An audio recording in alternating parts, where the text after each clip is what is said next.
क्या आपको पता है कि जब एक पेंसिल आधी पानी में डूबी होती है तो वो टूटी हुई दिखती है, या फिर हीरे की चमक रोशनी के मुड़ने की वजह से होती है? ये सब कुछ फिजिक्स के एक इंटरेस्टिंग चीज की वजह से होता है जिसे हम रिफ्रैक्शन कहते हैं। रिफ्रैक्शन मतलब रोशनी का एक मीडियम से दूसरे मीडियम में जाने पर मुड़ जाना। इसी मुड़ने की वजह से हमें रोजमर्रा की जिंदगी में कई सारे विजुअल ट्रिक्स और कमाल दिखाई देते हैं। जब रोशनी हवा से पानी में या हवा से शीशे में जाती है तो उसकी स्पीड बदल जाती है। स्पीड के इसी बदलने की वजह से रोशनी मुड़ जाती है और हमें चीजें टेढ़ी मेढ़ी दिखाई देती हैं। हीरे के कटाई में रिफ्रैक्शन का जादू देखा जा सकता है। हीरे के एंगल्स और फेसेट्स रोशनी के रिफ्लेक्शन और बेंडिंग को बढ़ाने के लिए डिजाइन किए जाते हैं, जिससे हीरे में वो खास चमक आती है। रिफ्रैक्शन तब होता है जब रोशनी एक ट्रांसपेरेंट मीडियम से दूसरे मीडियम में जाती है और उसकी स्पीड बदल जाती है। स्पीड के बदलने से रोशनी का रास्ता मुड़ जाता है। रोशनी कितना मुड़ेगी ये दोनों मीडियम्स के प्रॉपर्टीज पर डिपेंड करता है। जैसे रोशनी हवा में पानी से तेज चलती है, इसलिए जब वो पानी में एंटर या एग्जिट करती है तो नोटिसेबली मुड़ जाती है। सोचो, एक मार्चिंग बैंड स्मूथ कंक्रीट से मडी फील्ड में जा रही है। उनकी स्पीड कम हो जाती है, जिससे पूरी लाइन की डायरेक्शन बदल जाती है। ऐसे ही जब लाइट वेव किसी एंगल पर नए मीडियम से टकराती है तो वेव का एक साइड दूसरे साइड से पहले स्लो हो जाता है, जिससे वेव मुड़ जाती है। पानी के गिलास में स्ट्रॉ टूटा हुआ दिखता है क्योंकि रोशनी पानी की सरफेस पर मुड़ जाती है। इसी बेंडिंग की वजह से पानी के अंदर की चीजें सरफेस के ज्यादा पास दिखती हैं, जबकि वो होती नहीं है। रोशनी के बेंडिंग को कंट्रोल करके हम इमेजेस को ज्यादा शार्पली फोकस कर सकते हैं, विजन को करेक्ट कर सकते हैं और छोटी डिटेल्स को मैग्नीफाई कर सकते हैं, जिससे हमारी परसेप्शन और टेक्नोलॉजी दोनों इंप्रूव होती है। रोशनी का एक मीडियम से दूसरे मीडियम में जाने पर मुड़ने को स्नेल्स लॉ गवर्न करता है, डच साइंटिस्ट विलेब्रॉड स्नेलियस के नाम पर। यह लॉ एक मैथमेटिकल फॉर्मूला देता है जिससे रिफ्रैक्शन के एंगल को प्रेडिक्ट किया जा सकता है। स्नेल्स लॉ कहता है कि एंगल ऑफ इंसिडेंस के सीने और एंगल ऑफ रिफ्रैक्शन के सीने का रेशियो कांस्टेंट होता है और ये दोनों मीडिया के रिफ्रैक्टिव इंडिसेस पर डिपेंड करता है। इसे ऐसे एक्सप्रेस कर सकते हैं N1 sin Ta/2। किसी मीडियम का रिफ्रैक्टिव इंडेक्स ये बताता है कि वो रोशनी को कितना बेंड कर सकता है। स्नेल्स लॉ यूज करके हम कैलकुलेट कर सकते हैं कि रोशनी किसी मीडियम में एंटर या एग्जिट करते समय कितने एंगल पर बेंड होगी। एक लेजर बीम को ग्लास ब्लॉक पर पॉइंट करते हैं। स्नेल्स लॉ अप्लाई करके हम बीम के पाथ को प्रेडिक्ट कर सकते हैं जब वो ग्लास में एंटर और एग्जिट करती है। ये प्रिंसिपल ऑप्टिक्स और इंजीनियरिंग जैसे फील्ड्स में बहुत इंपॉर्टेंट है, जहां लाइट पाथ्स का प्रिसाइज कंट्रोल जरूरी होता है। Snell's law corrective lenses design करने में ही नहीं, बल्कि फाइबर ऑप्टिक्स और लेजर टेक्नोलॉजीज में एडवांसमेंट्स में भी मदद करता है।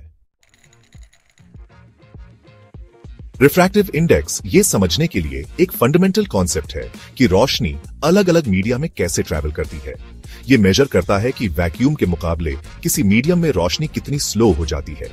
जैसे रोशनी ग्लास में हवा से ज्यादा स्लो चलती है, इसलिए ग्लास का रिफ्रैक्टिव इंडेक्स ज्यादा होता है।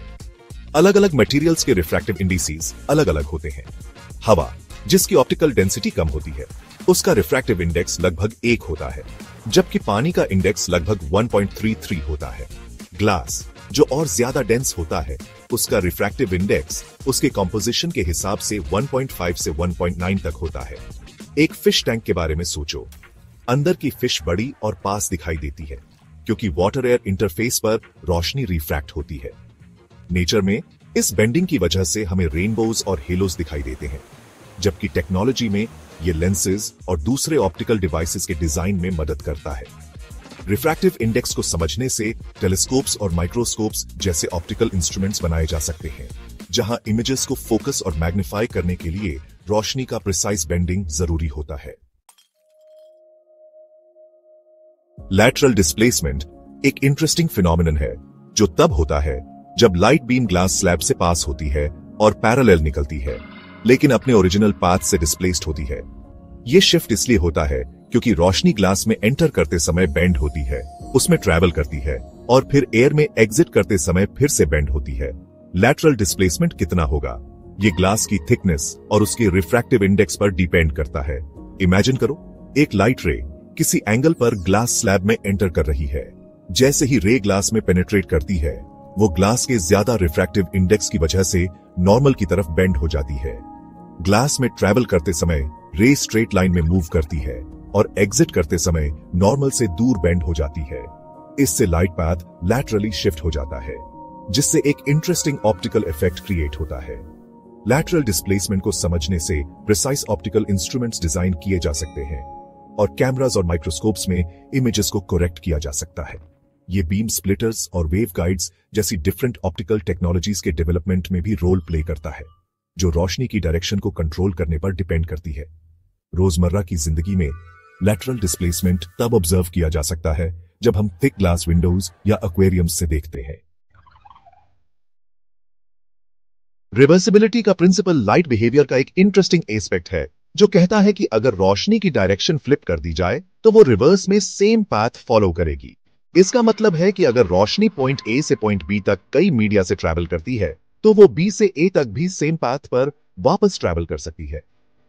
एक लाइट बीम को प्रिज्म से पास होते हुए इमेजिन करो। जैसे ही वो प्रिज्म में एंटर करती है, रिफ्रैक्शन की वजह से लाइट बेंड हो जाती है और अपने कंपोनेंट कलर्स में डिस्पर्स हो जाती है। अगर हम लाइट की डायरेक्शन रिवर्स कर दें तो वो अपने पाथ को रिट्रेस करेगी और प्रिज्म से एग्जिट करते समय सिंगल बीम में रिकंबाइन हो जाएगी। ये प्रॉपर्टी ऑप्टिकल डिवाइसेस में बहुत इंपॉर्टेंट है, जहां लाइट पाथ्स का प्रिसाइज कंट्रोल जरूरी होता है। रिवर्सिबिलिटी का प्रिंसिपल थियोरेटिकल ही नहीं बल्कि प्रैक्टिकल भी है। इसे पेरिस्कोप्स और रेट्रो रिफ्लेक्टर्स जैसे ऑप्टिकल इंस्ट्रूमेंट्स डिजाइन करने में यूज किया जाता है। इस प्रिंसिपल को समझने से लेजर सिस्टम्स और ऑप्टिकल ट्वीजर्स जैसी टेक्नोलॉजीज डेवलप करने में मदद मिलती है, जो प्रिसाइज लाइट मैनिपुलेशन पर डिपेंड करती है।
टेलीस्कोप्स और आई ग्लासेस जैसे डिवाइसेस का इंपॉर्टेंट पार्ट होते हैं। रिफ्रैक्शन को ऑब्जर्व करने का एक इंटरेस्टिंग तरीका है सिंपल एक्सपेरिमेंट्स करना, जो लाइट बेंडिंग को डेमोन्स्ट्रेट करते हैं। एक क्लासिक एक्सपेरिमेंट में एक ग्लास पानी और एक स्ट्रॉ होता है। जब स्ट्रॉ को ग्लास में रखकर साइड से देखा जाता है तो वो पानी की सरफेस पर बेंड दिखाई देता है।